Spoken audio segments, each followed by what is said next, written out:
Hi hello ನಮಸ್ಕಾರ welcome back to ನನ್ನ ಬದುಕು ರಾಯರ ಜೊತೆ ಚಾನಲ್ಗೆ ಸ್ವಾಗತ ಫ್ರೆಂಡ್ಸ್.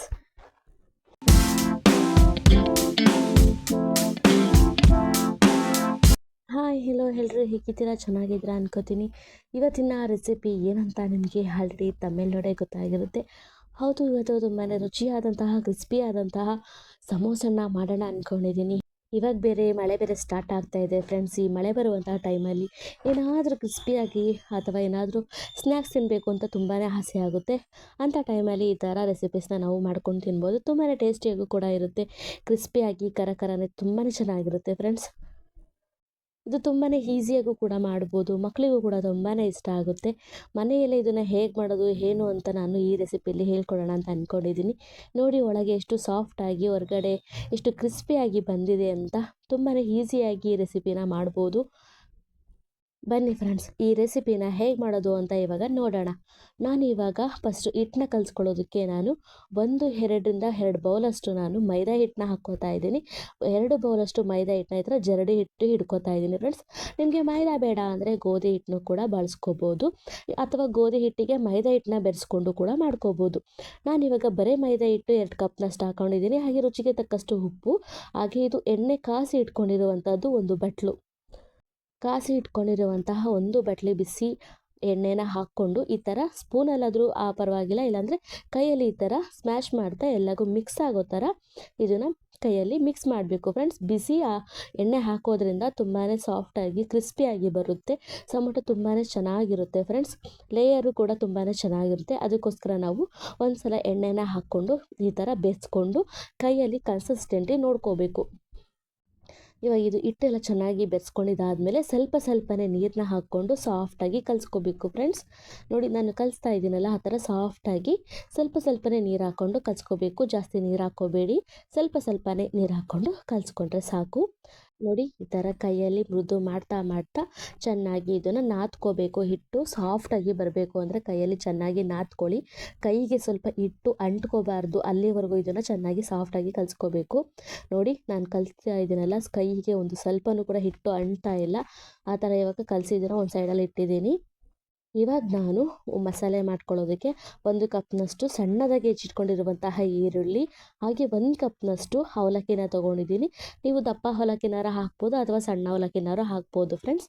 ಇವಾಗ 1 ಕಪ್ನಷ್ಟು ಅವಲಕ್ಕಿ, 1 ಕಪ್ನಷ್ಟು ಈರುಳ್ಳಿ, ಹಾಗೆ ಒಂದು ಅರ್ಧ ಚಮಚದಷ್ಟು ಖಾರದ ಪುಡಿ ಹಾಕ್ಕೊಂಡಿದ್ದೀನಿ. ಒಂದು ಅರ್ಧ ಚಮಚದಷ್ಟು ಹಾಗೆ ಧನಿಯಾ ಪುಡಿ, ಒಂದು 1/4 ಚಮಚದಷ್ಟು ಗರಂ ಮಸಾಲ, ಹಾಗೆ ಒಂದು ಅರ್ಧ ಚಮಚದಷ್ಟು ಅಡುಗೆ ಅರಿಶಿನ ಹಾಕ್ಕೊಂಡಿದ್ದೀನಿ.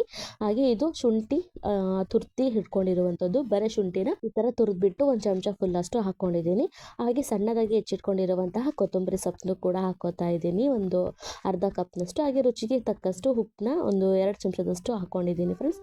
ಹಾಗೆ ಒಂದು ನಿಂಬೆಹಣ್ಣಲ್ಲಿ ಅರ್ಧ ನಿಂಬೆಹಣ್ಣಷ್ಟು ನಾನು ನಿಂಬೆಹಣ್ಣ ಹುಳಿ ಹಿಂಡ್ಕೋತಾ ಇದ್ದೀನಿ ಫ್ರೆಂಡ್ಸ್. ನಿಂಬೆಹಣ್ಣು ಹುಳಿ ಹಾಕೋದ್ರಿಂದ ತುಂಬಾ ಚೆನ್ನಾಗಿರುತ್ತೆ, ಫ್ಲೇವರ್ ಕೂಡ ಚೆನ್ನಾಗಿರುತ್ತೆ ಫ್ರೆಂಡ್ಸ್. ಅದಕ್ಕೋಸ್ಕರ ಹಾಕ್ಕೊಂಡು ಇದನ್ನು ಕೈಯಲ್ಲಿ ಚೆನ್ನಾಗಿ ಮಿಕ್ಸ್ ಮಾಡ್ಕೋಬೇಕು.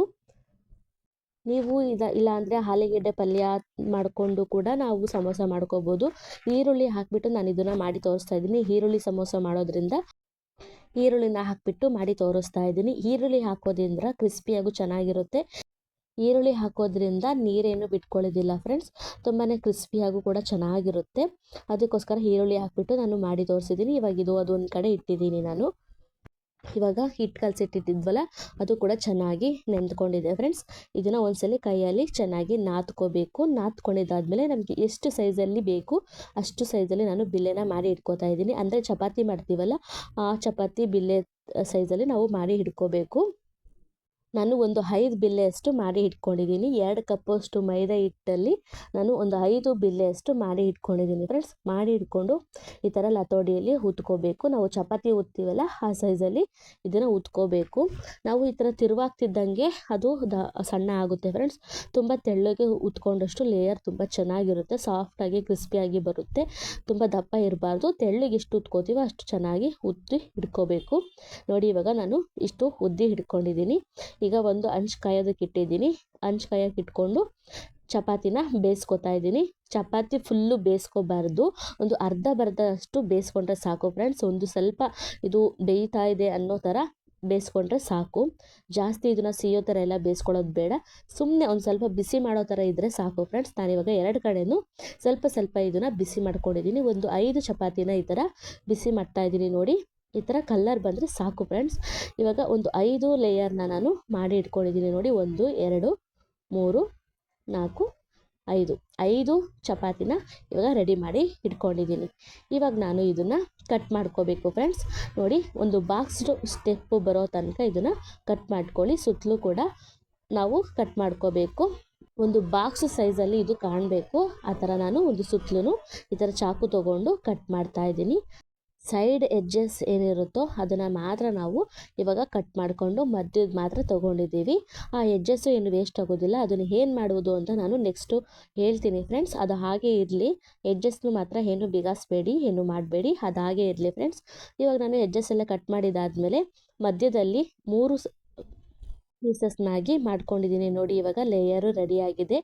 ಈ ಥರ 3 ಸ್ಟೆಪ್ಪಾಗಿ ಕಟ್ ಮಾಡಿಕೊಂಡು ಸಣ್ಣದಾಗಿ ಬಾಕ್ಸ್ ಸ್ಟೆಪ್ಪಾಗಿ ಕಟ್ ಮಾಡಿ ಹಿಡ್ಕೋಬೇಕು ಫ್ರೆಂಡ್ಸ್. ನೋಡಿ, ಇವಾಗ ಇಷ್ಟು ರೆಡಿಯಾಗಿದೆ. ಒಂದು 15ರಿಂದ 20ರಷ್ಟು ಲೇಯರ್ನ ರೆಡಿ ಮಾಡಿ ಇಟ್ಕೊಂಡಿದ್ದೀನಿ ನೋಡಿ. ಇವಾಗ ನಾನು ಎಡ್ಜಸ್ನೆಲ್ಲ ಕಟ್ ಮಾಡಿ ಇಟ್ಕೊಂಡಿದ್ನಲ್ಲ, ಅದನ್ನು ಈ ಥರ ಸಣ್ಣದಾಗಿ ಕಟ್ ಮಾಡ್ಕೊಂಡು ಇಟ್ಕೋಬೇಕು ಫ್ರೆಂಡ್ಸ್. ನೋಡಿ, ನಾನು ಎಡ್ಜಸ್ನ ವೇಸ್ಟ್ ಆಗೋದಿಲ್ಲ, ಇದು ಕೂಡ ಉಪಯೋಗ ಆಗುತ್ತೆ. ಇದನ್ನು ಕೂಡ ಸಣ್ಣದಾಗಿ ಈ ಥರ ಕಟ್ ಮಾಡಿ ಒಂದು ಬಟ್ಲಲ್ಲಿ ಹಾಕಿ ಇಟ್ಕೊಳ್ಳಿ. ನೋಡಿ, ಈ ಥರ ಉದ್ದುದ್ರಾಗಿ ಚೆನ್ನಾಗಿರುತ್ತೆ. ಇದನ್ನು ಎಣ್ಣೆಲಿ ಕರ್ಕೊಂಡು ತಿಂದರೂ ಕೂಡ ತುಂಬಾ ಚೆನ್ನಾಗಿರುತ್ತೆ ಫ್ರೆಂಡ್ಸ್. ನಾನು ಇವಾಗ ಇನ್ನೊಂದು ಬೌಲ್ ತೊಗೊಂಡು ಅದಕ್ಕೆ 1 ಬೌಲಷ್ಟು ಮೈದಾ ಹಿಟ್ಟಲ್ಲಿ ನಾನು ಸ್ವಲ್ಪ ನೀರನ್ನ ಹಾಕಿಬಿಟ್ಟು ಇದನ್ನು ಮಿಕ್ಸ್ ಮಾಡ್ಕೊತಾ ಇದ್ದೀನಿ. ಜಾಸ್ತಿ ನೀರು ಹಾಕಬೇಡಿ, ಸ್ವಲ್ಪ ಗಮ್ ಥರ ಆಗೋ ಥರ ಇದನ್ನು ನೀರು ಹಾಕ್ಕೊಂಡು ಈ ಥರ ಮಿಕ್ಸ್ ಮಾಡ್ಕೊಳ್ಳಿ. ನೋಡಿ, ಈ ಥರ ಕನ್ಸಿಸ್ಟೆನ್ಸಿಯಲ್ಲಿ ಇದ್ದರೆ ಸಾಕು.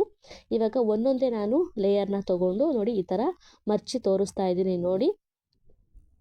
ಒಂದು ಪ್ಲೇಟಲ್ಲಿ ಈ ಥರ ಒಂದು ಕಡೆ ಮರ್ಚಿಬಿಟ್ಟು ಮೈದಾ ಹಿಟ್ಟನ್ನ ಹಚ್ಚಿ ಮತ್ತೆ ಇನ್ನೊಂದು ಕಡೆ ಈ ಥರ ಮರ್ಚಿಬಿಟ್ಟು ಸ್ವಲ್ಪ ಮೈದಾ ಹಿಟ್ಟನ್ನ ತೊಗೊಂಡು ಈ ಥರ ಕೈ ಬೆರಳಲ್ಲಿ ಹಚ್ಕೊತ ನಾವು ಇದನ್ನು ಮರ್ಚಬೇಕು ಫ್ರೆಂಡ್ಸ್. ಈ ಥರ ಮರ್ಚಿ ಇಟ್ಕೊಂಡಿದ್ದಾದಮೇಲೆ ಮಧ್ಯ ಹೋಲಲ್ಲಿ ನಾವು ಈರುಳ್ಳಿ ಮಸಾಲೆನ 1 ಚಮಚ ಆದಷ್ಟು ಹಾಕ್ಕೋಬೇಕು. ಹಾಕ್ಕೊಂಡು ನಾವು ಮೈದಾ ಹಿಟ್ಟಿನ ಗಮ್ನ ಈ ಥರ ಸುತ್ತಲೂ ಬೆರಳಲ್ಲಿ ಹಚ್ಕೊಂಡು ನಾವು ಈ ಥರ ಫೋಲ್ಡ್ನ ಮಾಡಬೇಕು. ಈ ಥರ ಫೋಲ್ಡ್ನ ಮಾಡಿಬಿಟ್ಟು ನಾವು ಎಲ್ಲಿ ಈರುಳ್ಳಿ ಕಾಣ್ತಾ ಇದೆ ನೋಡಿ, ಈ ಥರ ತೂತ ಅಲ್ಲಿ ನಾವು ಸ್ವಲ್ಪ ಮೈದಾ ಹಿಟ್ಟನ್ನ ಹಾಕಿಬಿಟ್ಟು ಹಿಟ್ಟನ್ನ ಹಿಚಕಿದ್ರೆ ಹಾಕೋ ಫ್ರೆಂಡ್ಸ್. ಈರುಳ್ಳಿ ಏನೂ ಹೊರಗಡೆ ಬರೋದಿಲ್ಲ ಫ್ರೆಂಡ್ಸ್. ಲಾಕ್ ಆಗಿರುತ್ತೆ ಇದು.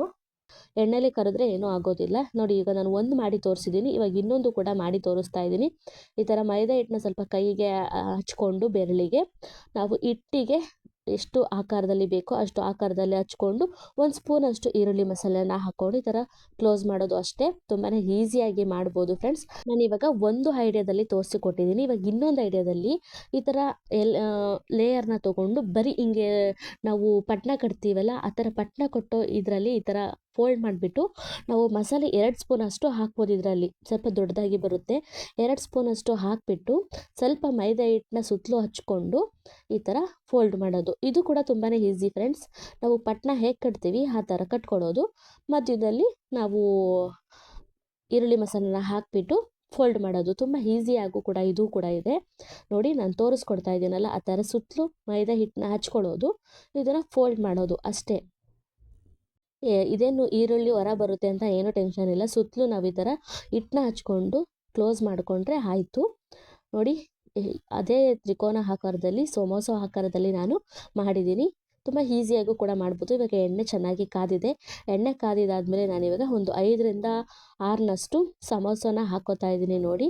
ಇದು ಸ್ವಲ್ಪ ಗೋಲ್ಡನ್ ಕಲರ್ ಬರೋ ತನಕ ಎಣ್ಣೆಯಲ್ಲಿ ಫ್ರೈ ಮಾಡ್ಕೋಬೇಕು. ಸ್ವಲ್ಪ ಲೋ ಫ್ಲೇಮಲ್ಲೇ ಇಟ್ಕೊಂಡು ಇದನ್ನು ಫ್ರೈ ಮಾಡ್ಕೊಳ್ಳಿ ಫ್ರೆಂಡ್ಸ್. ಒಳಗೆ ಈರುಳ್ಳಿಂದು ಕೂಡ ಚೆನ್ನಾಗಿ ಬೇಯಬೇಕು. ಹೊರಗಡೆ ಕ್ರಿಸ್ಪಿಯಾಗೂ ಬರಬೇಕು, ಒಳಗಡೆ ಸಾಫ್ಟಾಗೂ ಇರಬೇಕು ಅಂದರೆ ಸ್ವಲ್ಪ ಲೋ ಫ್ಲೇಮಲ್ಲೇ ಇಟ್ಕೊಂಡು ಇದನ್ನು ಗೋಲ್ಡನ್ ಕಲರ್ ಬರೋ ತನಕ ಫ್ರೈ ಮಾಡ್ಕೊಳ್ಳಿ ನೋಡಿ. ಇವಾಗ ಈ ಥರ ಗೋಲ್ಡನ್ ಕಲರ್ ಬಂತು ಅಂದರೆ ತೆಗಿಬೇಕು. ಇವಾಗ ನಾನು 1 ಸತಿ ಮಾಡಿ ತೆಗ್ದಿದ್ದೀನಿ. ಇವಾಗ 2ನೇ ಸತಿನೂ ಕೂಡ ಹಾಕ್ಕೋತಾ ಇದ್ದೀನಿ. ಒಂದು 20 ಸಮೋಸ ಅಷ್ಟು ರೆಡಿಯಾಗಿದೆ ಫ್ರೆಂಡ್ಸ್ ನೋಡಿ. ಆರಾಮಾಗಿ ಮಾಡ್ಕೋಬೋದು. ಎಣ್ಣೆ ಈಗ ಕಾದಿದೆ. ಎಣ್ಣೆ ಕಾದಿದ್ದಾದಮೇಲೆ ಇವಾಗ ಒಂದು 5ರಿಂದ 6ನಷ್ಟು ಸಮೋಸನ ಎಣ್ಣೆಗೆ ಹಾಕ್ಕೊಂಡಿದ್ದೀನಿ. ಹಾಕ್ಕೊಂಡಿದ್ದಾದಮೇಲೆ ಇದನ್ನು ಕೂಡ ಚೆನ್ನಾಗಿ ಫ್ರೈ ಮಾಡ್ಕೊಬೇಕು. ಲೋ ಫ್ಲೇಮಲ್ಲೇ ಇಟ್ಕೊಂಡು ಫ್ರೈ ಮಾಡ್ಕೊಳ್ಳಿ ಫ್ರೆಂಡ್ಸ್.